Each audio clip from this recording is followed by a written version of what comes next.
Cerca de 40 dias depois do nascimento de Cristo, José e Maria levaram-no a Jerusalém, para o apresentar ao Senhor e oferecer sacrifício. Isso estava de acordo com a lei judaica, e como substituto do homem, Cristo se devia conformar com a lei em todos os particulares. Já havia sido submetido ao rito da circuncisão, como penhor de sua submissão à lei. Como oferta da parte da mãe, a lei exigia um cordeiro de 1 ano para o holocausto e um pombinho novo ou uma rola como oferta pelo pecado. Mas a lei prescrevia que, se os pais fossem demasiado pobres para levar um cordeiro, seria aceito um par de rolas ou 2 pombinhos, um para o holocausto e outro como oferta pelo pecado. As ofertas apresentadas ao Senhor deviam ser sem mancha. Representavam a Cristo, de onde se conclui evidentemente que Jesus era isento de deformidade física. Era o Cordeiro imaculado e sem contaminação. Sua estrutura física não era maculada por qualquer defeito. O corpo era robusto e sadio, e durante toda a vida viveu em conformidade com as leis da natureza. Física, assim como espiritualmente, Jesus foi um exemplo do que Deus designava que fosse toda a humanidade, mediante a obediência às suas leis. A dedicação do primogênito teve sua origem nos primitivos tempos. Deus prometera dar o primogênito do céu para salvar os pecadores. Este dom devia ser reconhecido em todas as famílias pela consagração do primogênito. Devia ser consagrado ao sacerdócio, como representante de Cristo entre os homens. Na libertação de Israel do Egito, a dedicação do primogênito foi novamente ordenada. Quando os filhos de Israel estavam em servidão aos egípcios, o Senhor instruiu Moisés a ir ter com Faraó, rei do Egito, dizendo: Assim diz o Senhor: Israel é meu filho, meu primogênito.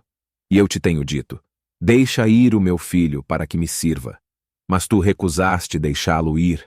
Eis que eu matarei a teu filho, o teu primogênito.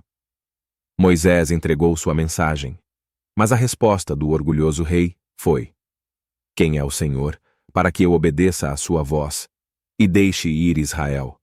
Não conheço o Senhor, e não deixarei ir Israel. O Senhor operou em favor de seu povo por meio de sinais e maravilhas, enviando terríveis juízos sobre Faraó. Por fim, o anjo destruidor foi incumbido de matar o primogênito do homem e dos animais entre os egípcios. A fim de que os israelitas fossem poupados, receberam instruções para pôr nas ombreiras da porta de sua casa o sangue de um cordeiro imolado.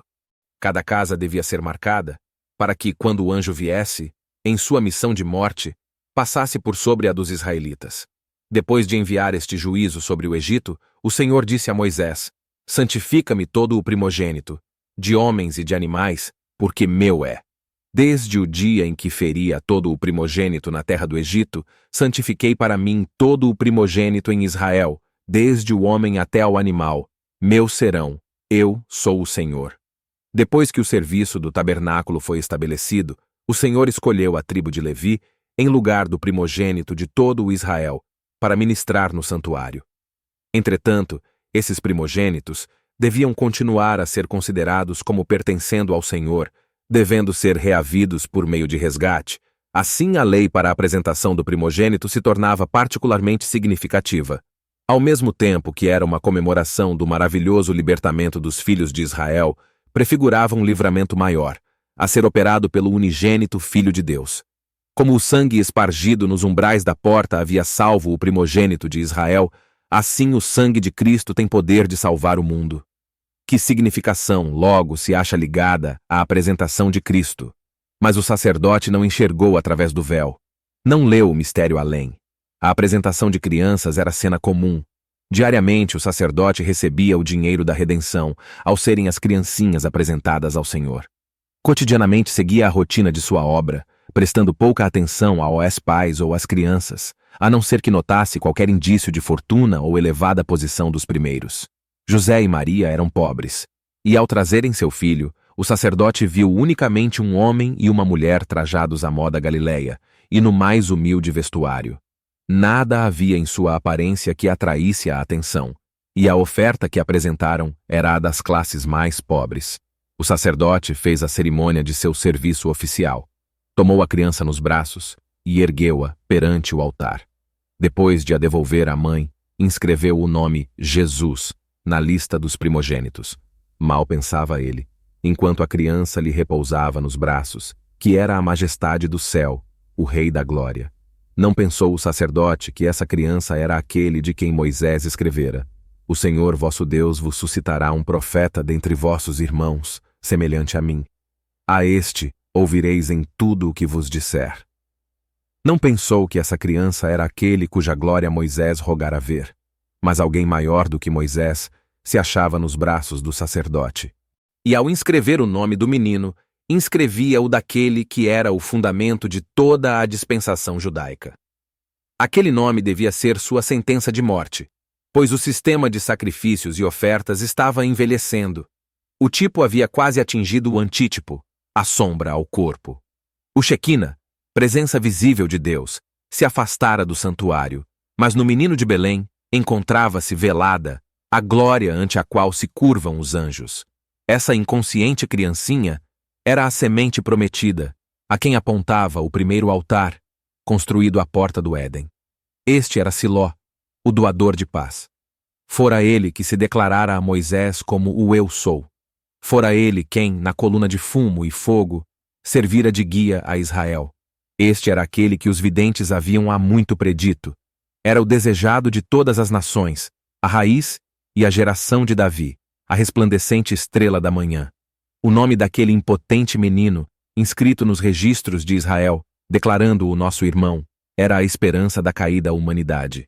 A criança por quem fora pago o resgate era aquele que devia pagar o resgate pelos pecados do mundo. Era ele o verdadeiro sumo sacerdote sobre a casa de Deus, a cabeça de um sacerdócio perpétuo, o intercessor à destra da majestade nas alturas. As coisas espirituais se discernem espiritualmente. No templo, o Filho de Deus foi consagrado à obra que viera fazer. O sacerdote olhou-o como o teria feito a qualquer outra criança. Mas se bem que não visse nem sentisse nada de extraordinário, o ato de Deus em dar seu Filho ao mundo não ficou despercebido. Essa ocasião não passou sem que Cristo fosse de algum modo reconhecido. Havia em Jerusalém um homem cujo nome era Simeão, e este homem era justo e temente a Deus, esperando a consolação de Israel, e o Espírito Santo estava sobre ele, e fora-lhe revelado pelo Espírito Santo que ele não morreria antes de ter visto o Cristo do Senhor. Ao entrar Simeão no templo, vê uma família apresentando o primogênito ante o sacerdote. Sua aparência revela pobreza, mas Simeão compreende as advertências do Espírito e é profundamente impressionado quanto a ser o menino que está sendo apresentado ao Senhor, a consolação de Israel, aquele que anelava ver. Ao surpreendido sacerdote, Simeão parece um homem enlevado. A criança fora devolvida a Maria, e ele a toma nos braços e a apresenta a Deus, enquanto sua alma é possuída de uma alegria que nunca dantes experimentara. Ao levantar o Salvador para o céu, diz: Agora, Senhor, despedes em paz o teu servo, segundo a tua palavra. Pois já os meus olhos viram a tua salvação, a qual tu preparaste perante a face de todos os povos, luz para alumiar as nações, e para a glória de teu povo Israel. O espírito de profecia estava sobre este homem de Deus, e enquanto José e Maria ali permaneciam, admirando-se de suas palavras, ele os abençoou, e disse a Maria: Eis que este é posto para a queda e elevação de muitos em Israel, e para sinal que é contraditado. E uma espada traspassará também a tua própria alma, para que se manifestem os pensamentos de muitos corações. Também Ana, uma profetisa, entrou e confirmou o testemunho de Simeão a respeito de Cristo. Ao falar Simeão, seu rosto iluminou-se com a glória de Deus, e ela derramou suas sinceras ações de graças por lhe haver sido permitido contemplar o Cristo do Senhor. Estes humildes adoradores não haviam estudado em vão as profecias, mas os que ocupavam posições de príncipes e sacerdotes em Israel, conquanto tivessem igualmente diante de si as preciosas declarações dos profetas, não estavam andando no caminho do Senhor, e seus olhos não se achavam abertos para contemplar a luz da vida. Assim é ainda. Acontecimentos nos quais a atenção de todo o céu se acha concentrada não são discernidos. Sua ocorrência passa despercebida pelos guias religiosos e os adoradores na casa de Deus. Os homens reconhecem Cristo na história, ao passo que se desviam do Cristo vivo. Cristo em sua palavra, convidando ao sacrifício, no pobre e sofredor que implora auxílio, na causa justa que envolve pobreza e fadiga e censuras. Nestas coisas ele não é hoje mais prontamente recebido do que o foi 2000 anos atrás. Maria ponderou a vasta e profunda profecia de Simeão. Ao olhar para a criança que tinha nos braços e relembrar as palavras dos pastores de Belém, enchia-se de grata alegria e iluminada esperança. As palavras de Simeão trouxeram-lhe à mente as proféticas declarações de Isaías. Brotará um rebento do tronco de Jessé, e das suas raízes um renovo frutificará. E repousará sobre ele o Espírito do Senhor, o Espírito de sabedoria e de inteligência, o Espírito de conselho e de fortaleza, o Espírito de conhecimento e de temor do Senhor. E a justiça será o cinto dos seus lombos. O povo que andava em trevas viu uma grande luz, e sobre os que habitavam na região da sombra da morte, resplandeceu a luz. Porque um menino nos nasceu, um filho se nos deu, e o principado está sobre os seus ombros, e o seu nome será Maravilhoso Conselheiro, Deus Forte, Pai da Eternidade, Príncipe da Paz. No entanto, Maria não compreendia a missão de Cristo. Simeão profetizara dele como uma luz para os gentios, bem como uma glória para Israel. Assim, o anjo anunciara seu nascimento como novas de grande alegria para todos os povos. Deus estava procurando corrigir a estreita concepção judaica da obra do Messias. Desejava que os homens o olhassem, não somente como o libertador de Israel, mas como o redentor do mundo. Muitos anos, porém, deviam passar antes de a própria mãe de Jesus poder compreender sua missão. Maria esperava o reino do Messias no trono de Davi, mas não via o batismo de sofrimento pelo qual esse trono devia ser conquistado. Por meio de Simeão revelava-se que o Messias não teria no mundo um caminho livre de obstáculos.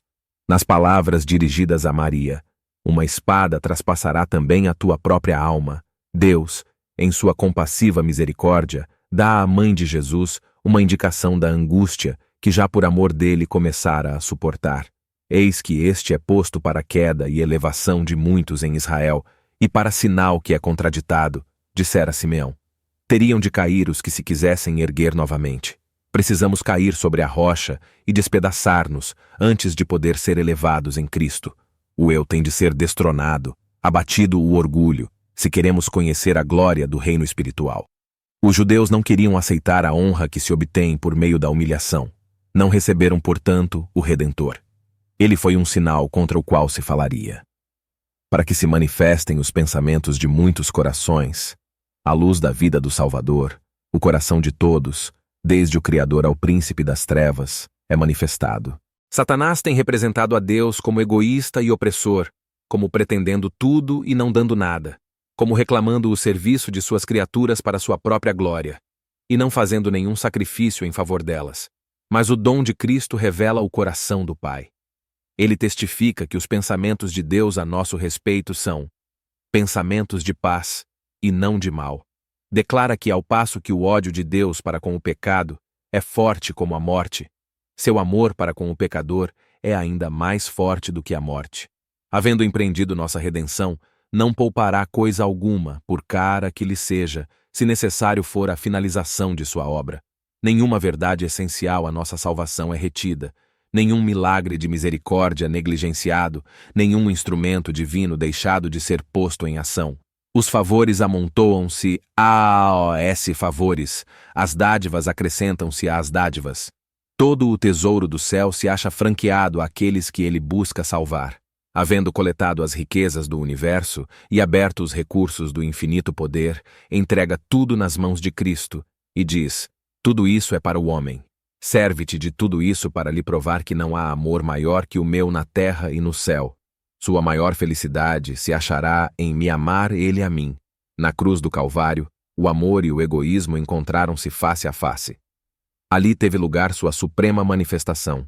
Cristo vivera unicamente para confortar e beneficiar, e ao levá-lo à morte, Satanás manifestou a malignidade de seu ódio contra Deus.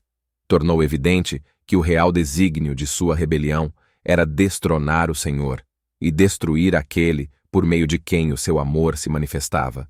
Pela vida e morte de Cristo, também os pensamentos dos homens são trazidos à luz. Da manjedoura à cruz, a vida do Salvador foi um convite à entrega, e a participação no sofrimento. Revelou o desígnio dos homens. Jesus veio com a verdade do céu, e todos quantos ouviam a voz do Espírito Santo foram atraídos a ele. Os adoradores do próprio eu pertenciam ao reino de Satanás. Em sua atitude em relação a Cristo, todos manifestariam de que lado se achavam. E assim todos passam sobre si mesmos o julgamento. No dia do juízo final, toda alma perdida compreenderá a natureza de sua rejeição da verdade. A cruz será apresentada, e sua real significação será vista por todo espírito que foi cegado pela transgressão. Ante a visão do Calvário com sua misteriosa vítima, achar-se-ão condenados os pecadores. Toda falsa desculpa será banida. A apostasia humana aparecerá em seu odioso caráter. Os homens verão o que foi sua escolha. Toda questão de verdade e de erro, na longa controvérsia, terá então sido esclarecida. No juízo do universo, Deus ficará isento de culpa pela existência ou continuação do mal. Será demonstrado que os decretos divinos não são cúmplices do pecado. Não havia defeito no governo de Deus, nenhum motivo de desafeto. Quando os pensamentos de todos os corações forem revelados, tanto os leais como os rebeldes se unirão em declarar: justos e verdadeiros são os teus caminhos, ó Rei dos santos. Quem te não temerá, ó Senhor, e não magnificará o teu nome? Porque os teus juízos são manifestos.